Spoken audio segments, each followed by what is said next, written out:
구슬동자 윤도령,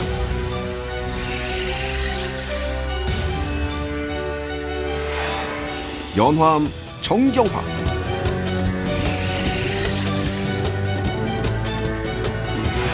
별상도령. 이들의 불꽃 튀는 영적 전쟁이 지금 시작됩니다. 당신 죽었어? 내가 귀신을 본다고? 노래방, 병원, 장례식장, 결혼식장 강한 음기로 인해서 귀신을 볼 수도 있어요. 귀문살이 있으면 가능한데 임산부 영이 있다고 하면 배가 진짜 나오거나 태아령이 있으면 애기짓을 많이 하시고요. 머리에 꽃을 달았다고 할 정도로 눈이 일단은 제정신이 아니야. 너무 무서워서 쳐다보지도 못했어요. 귀신이 내리는 게 보이더라고요. 귀신이 씌인다. 예외인 사람은 없다고 생각해요. 스님이 빙의된 경우를 내가 산신 할아버지. 목사 아내였어요. 목사 딸이 빙의 된 걸 본 적. 테마 의식을 12시간 했어요. 절대 무시하고 하찮게 생각하시면 안 돼요.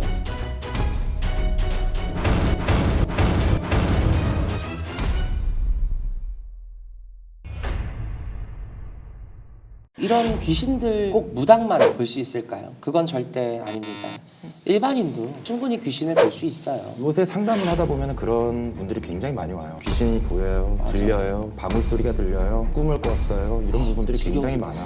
근데 일반인이 귀신을 본다는 건 영안이 열렸다는 거고 영적인 문제가 있다는 거잖아요. 그쵸. 거의 대부분 조상영들, 객기라든지 아니면 이런 부분들이 더 감겨 있는 경우들이 더 많더라고요. 귀문이 이미 열려 있거나 어렸을 때 심한 트라우마 등으로 머리문이 열리게 되어 있는 경우 귀신을 보게 되는 거죠. 그런데 일반인들이 귀신을 본다고 해서 꼭 뭐 영적인 문제가 무조건 있다고 생각하지는 않아요. 왜냐하면 맞아요. 신가물이 굉장히 심한 집안일 경우에 귀신을 접하거나 볼 수 있는 확률이 굉장히 크고 강한 음기로 인해서 사람의 정신이 흐려지면 순간적으로 귀신을 볼 수도 있어요. 저도 모르게 경험한 적이 있는데 천도제 나를 잡아놓고 제 남편한테 분하다, 억울하다, 너가 나의 인생을 다 망쳤다. 평소에 하지도 않던 말들을 많이 했어요. 그때는 정말 몰랐어요. 근데 지금 생각해보면 천도제 잡으셨던 조상님의 억울함을 저한테 실어서 말했던 건데 그때 당시엔 정말 내가 왜 이러지 하면서 남편한테 미안하다는 말도 한참 지나서 했었어요. 저는 정말 머리에 꽃을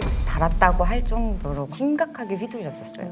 근데 그거를 제가 다 인지를 하고 있는데도 그렇게 행동을 하더라고요. 아버지한테 허튼 곳을 잡고 나서 그때 되게 심각했었어요. 휘두르는 게. 굉장히 심했어요.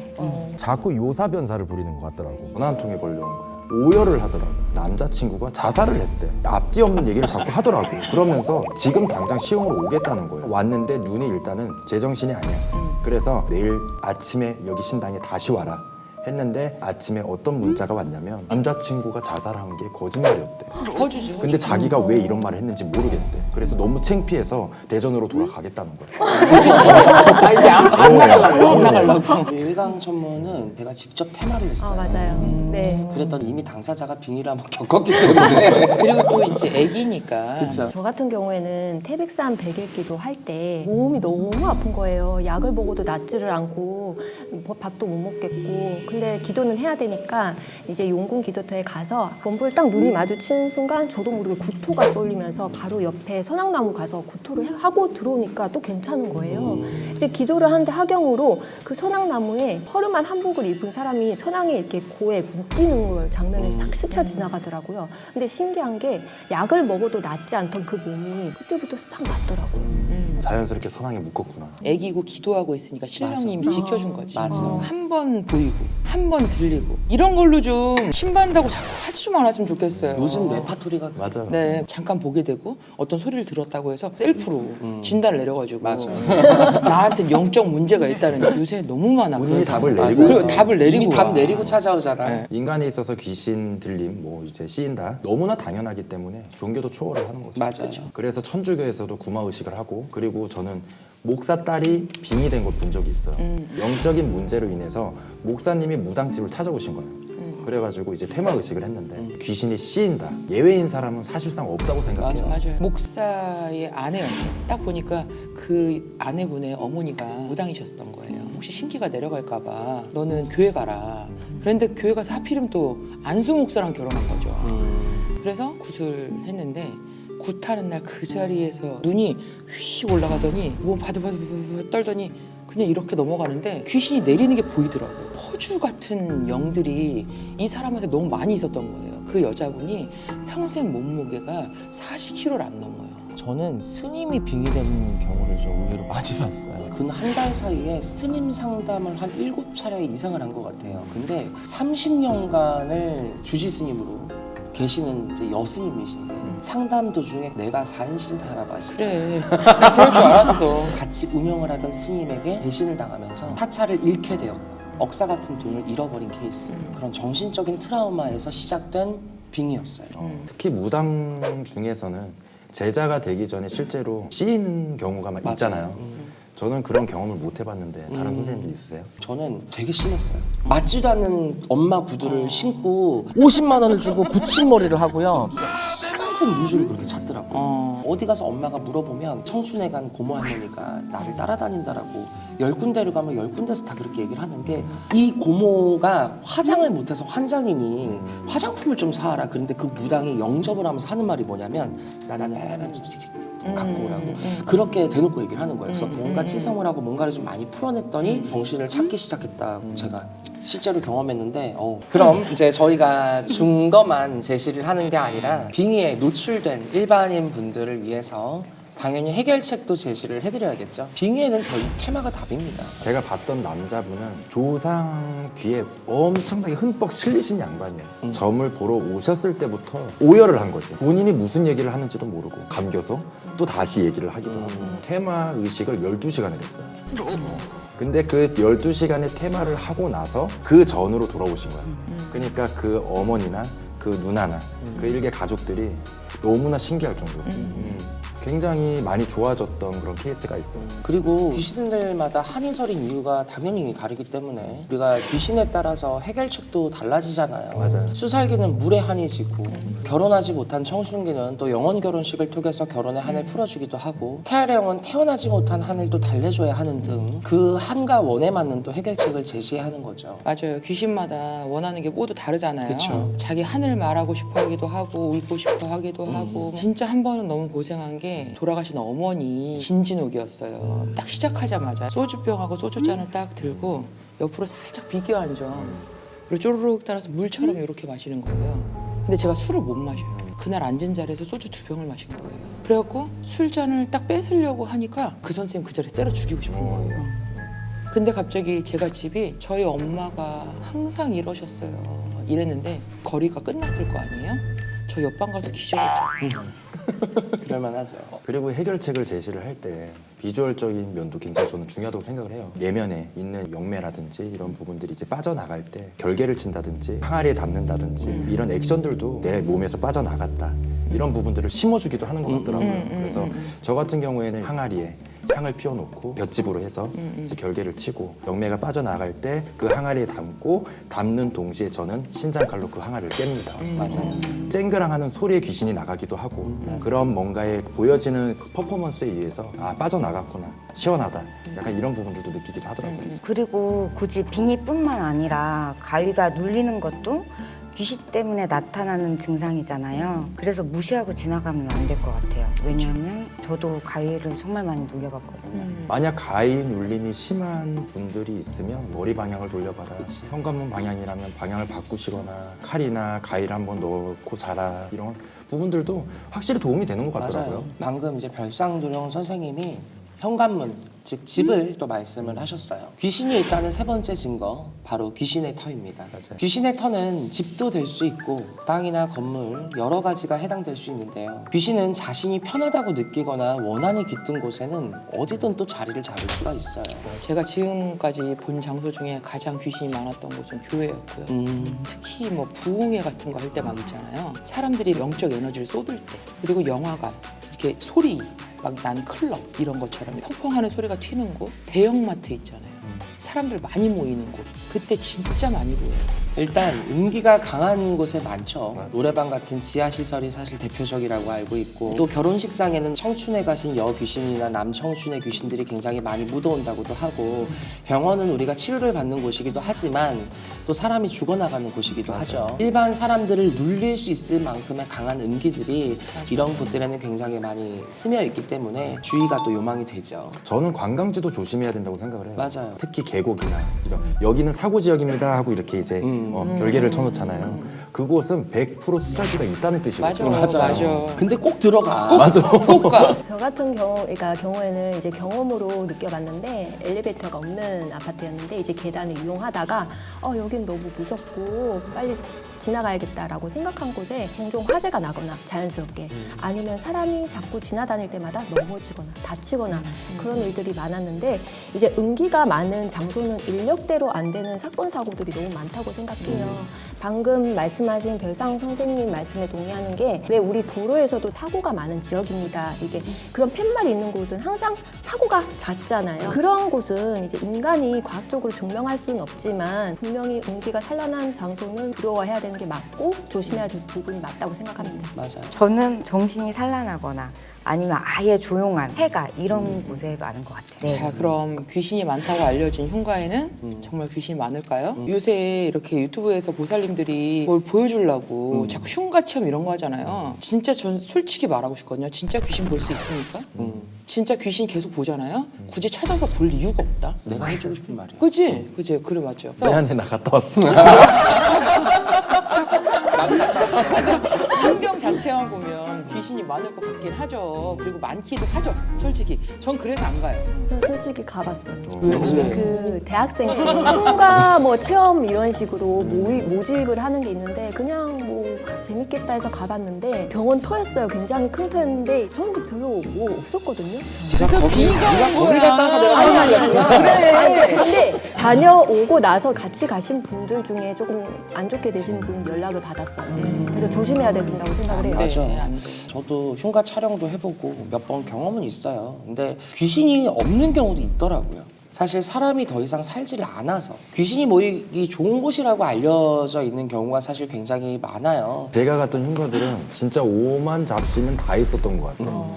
대부분 그 터의 지방령들이잖아요. 사람이 살지 않은 집들은 떠도는 귀신들이 모이기 굉장히 좋은 곳. 그래서 흉가는 꼭 귀신의 집이라고 해도 과언이 아닌 것 같아요. 그렇죠. 근데 그곳에 사연이 많은 귀신이 있다면 지방령으로 남아있을 확률이 굉장히 크죠. 흉가라 그래서 갔는데 일반 가정집이었는데 동네 아이들만 모여가지고 구석탱이 움츠리고 있는 것 같은 형상을 띠는 흉가도 있었어요. 그 터에서 돌아가신 분이면 또 그 터에 한이 많으면 그 터의 지방령이 될 수도 있고 한데 관련이 없는 귀신들이 단체 같은 거를 꾸미는 거예요. 여기서 공통점은 버려진 아이들이거나 아파서 어릴 때 일찍 갔거나 사고로 갔거나 자기 명을 다하지 못하고 억울하게 세상을 일찍 떠난 아이들이 외로움에 사무쳐서 죽어서도 뭉쳐 있어. 그런 터를 밀고 또 집을 짓고 거기다 아니면 사업장을 짓고 이런 경우들이 굉장히 많아요. 근데 귀신은 그 전에 그 터의 기운을 많이 보잖아요. 그러면 우리가 이제 헛구멍을 풀어서 쳐내기도 하고 그쵸. 이런 경우들이 되게 많죠. 이렇게 사방에 귀신이 있다고 하는데 과연 우리 집에도 귀신이 있는지 궁금하시죠? 내가 여기 귀신이 있을 것 같아 혹은 여기만 보면 우리 개가 짖어 이렇게 여러분들이 그런 생각이 드는 공간에 지푸라기와 날달걀을 사용하는 방법이 있습니다. 아주 작은 단지에다가 집 벼 같은 거를 우리가 엮어서 공간에 둡니다. 보름 정도의 이 시기가 지나고 나서 그걸 열었을 때 지푸라기가 썩어 있거나 아니면 검정색으로 변해 있다. 그리고 날달걀을 특정 공간에 3일 정도 둔 뒤에 그 날달걀을 들어서 깨트렸을 때 달달걀 안에 있는 것이 정말 눈에 띄게 검게 물들어서 썩어 있다. 이런 경우 집안에 무언가가 있을 확률이 굉장히 큽니다. 저는 이제 쉽게 도구 없이 예측할 수 있는 방법을 알려드리면요. 거실에서 주방 쪽으로 가는 때마다 오싹오싹하다. 베란다 쪽으로 나가는데 누가 자꾸 나 지켜보는 느낌이야. 그리고 불을 환하게 켜서 했는데도 자꾸 어두워지는 느낌을 받으면 그 자리 귀신이 있는 거예요.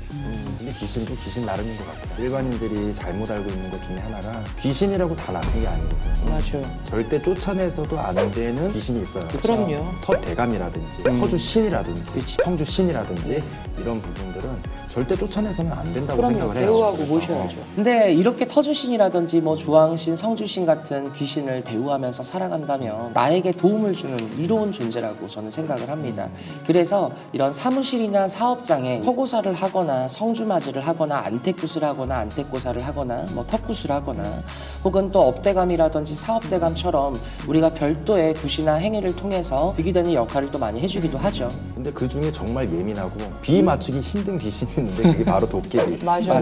이 도깨비가 있는 깨비터는 손님 기복이 굉장히 맞아요. 심할 뿐더러 화재가 나거나 진상이 그치. 꼬이거나 요사가 요사변사가 굉장히 많지. 그렇게 많아요. 그래서 장사나 영업에 지장이 생긴다면 도깨비 턴지 아니면 도깨비가 있는지 저희 같은 전문가를 통해서 맞아요. 조금 알아보시고 그게 있다면 꼭 대우를 해주셔야지. 안 그러면 처음엔 돈을 벌어줘도 나중에 싹 들어가잖아요. 맞아요. 요즘은 이 도깨비터라는 말이 심가물이라는 단어 못지않게 또 굉장히 많이 맞아요. 퍼져가지고 선생님 제가 사는 데가 도깨비터라는데요. 진짜 맞아요. 이런 얘기를 정말 많이들 갖고 오시거든요. 근데 정말 잘 알고 대우를 해야 됩니다. 맞아요. 우리가 한 번은 사업대감을 모신 후에 오히려 사업이 더 나빠진 경우를 본 적이 있어요. 말 그대로 사업대감 함에다가 제가 가서 손을 올려봐도 신이라는 기운이 전혀 없어요. 우리가 굿을 통해서 풀어보니까 이거를 모셔준 무당이 아빠를 사업 대감이다 그랬나 봐. 아니 돌아가신 지가 얼마나 되셨냐 그랬어요. 10몇 년 됐대. 어떻게 아빠가 대감으로 돌아. 야 니네 조상은 참 진짜 다이렉트다. 어떻게 돌을 그렇게 빨리 닦아? 천도제를 했냐 안 했대. 진우기를 했냐 안 했대. 거기 들어가 계신 제사를 거지. 지내 안 지냈대. 거기 들어갔나 봐. 진짜 뒤집어진 거지. 영적인 존재는 눈에 보이지 않기 때문에 믿지 않는 분들 많으신데요. 믿지 않는다고 해도 절대 무시하고 하찮게 생각하시면 안 돼요. 영적인 힘이 있기 때문에 사람을 향해서 안갚음 하려고 하면 우리 감당 못해요. 그렇죠. 그러니 절대 함부로 하지는 않으셨으면 좋겠어요. 무당은 귀신의 아픔을 어루고 달래주고 그런 사람이기도 하잖아요. 앞으로 저는 영매로서 사명감을 가지고 천인간 만인간을 구하고 귀신의 한을 풀어주고 무당으로서 책무를 다하려고 생각을 하고 있습니다. 네. 특히 우리 진적 같은 거 날 잡고 나면 더 그렇고 막 굉장히 그러잖아. 예민하죠. 예민하고 막 오르락 내리락 하고 막 수시로 바뀌잖아요. 또라이처럼. 그때 건드리면 안 돼. 맞아요. 근데 우리 제자분들이 우리 아빠는 어떻다, 우리 엄마는 어떻다, 우리 애기들이 한번 얘기를 해볼까? 말 잘. 하는 대로 해. 말 잘하잖아. 그냥 있는 그대로 솔직히 담백하게. 저희 어머니는 보시는 것처럼 이제 카리스마가 있으시고 아우라가 있으신 분이에요. 그런데 몇 년 전에 한번 장군님이 새로 오신 적이 있는데 그때 저 너무 무서워서 쳐다보지도 못했어요. 특히 선녀가 오실 때 그렇게 예쁘시더라고요. 그래서 오늘 너무 예쁘세요. 그러면은 그래 오늘 선녀가 왔어 그러셨어요. 저희 아빠는 다음날에 굿에 있을 조상님들 직위를 되게 잘 받아요. 예를 들면 다음날에 태아령이 있으면 정말 애기짓을 많이 하시고요. 여기는 정말 멋있고 카리스마 있고 그런 도도해 보이시고 그런데 정말 애기지만 막 이러면서 막 이런 행동을 많이 하시고요. 어떨 때는 머리도 막 이렇게 묶어가지고 막 삐삐머리 해가지고 사진 짤까 찍고 다음날에 뭐 임산부 영이 있다고 하면 배가 진짜 나오거나 숨겨진 내장 지방이 나온 게 아니야. 근데 나쁜 행동을 하시지는 없고 귀엽다, 되게 근데. 귀여워요. 예, 맞아요. 별상조령 신아버지 어떨까요? 요사 변사가 많지. 저희 저 아버지 변사 진짜 심해요. 미리 얘기하는 거야. 저희 아버지는 이미지와 다르게 되게 조용하신 분이세요. 아빠가 구능거리를 할 때 그때 이제 확 실리시면 몸이 이렇게 경직이 되면서 넘어가시는데 너무 다 경직이 되고 곧 죽으실 것 같은 거예요. 그때 너무 놀랐어요. 그래서 지금은 아빠가 자주 그러세요. 정말 눈이 막 돌아가시면서 막 그러셔서 이제는 아빠가 그러실 것 같은 그게 되면 대신 칼이랑 방울을 이렇게 들고 있어요. 레퍼토리 좀 바꿔 주세요. 아니 진짜. 때는 그렇지 않지만 사제꾼을 보면은 바로 그냥 딱 넘어가요. 그치 완전 일자로 넘어지고 이렇게 딱 예. 정직이 돼. 저 아이는 사자꾼을 푸는 것만 봤습니다. 맞습니다. 무당의 또 다른 이름은 영매사잖아요. 네. 영을 다루는 영매사로서 산자와 죽은 자 사이에 오해와 갈등을 풀어 더 편한 삶 속에 사람들이 존재할 수 있도록 저희가 더 노력을 해야겠죠. 저는 이제 앞으로 뭐 어떠한 고통과 고난을 가지신 분들이 저를 이제 접함으로써 살릴 수 있는 또 살아내게 할 수 있는 그런 무당이 될 것입니다. 귀신이나 영적인 고통으로 누구에게 말도 못하고 혼자 너무 힘들어하시는 분들이 많아요. 그런 분들에게 살아갈 용기와 힘을 줄 수 있는 그런 무당이 되고 싶어요. 제 베개라는 뜻이 막백에 이끌야라는 뜻이에요. 저에게 오시는 손님들한테 삶의 등불이 되는 만신이 되고 싶습니다. 그럼 저희는 다음 시간에 새로운 이야기로 찾아오도록 하겠습니다. 감사합니다. 감사합니다. 미스터리 서클에서는 폐가 흉가 또는 빙이나 잘못된 신내림 등 영적 고통으로 솔루션이 필요한 분들의 제보를 기다립니다.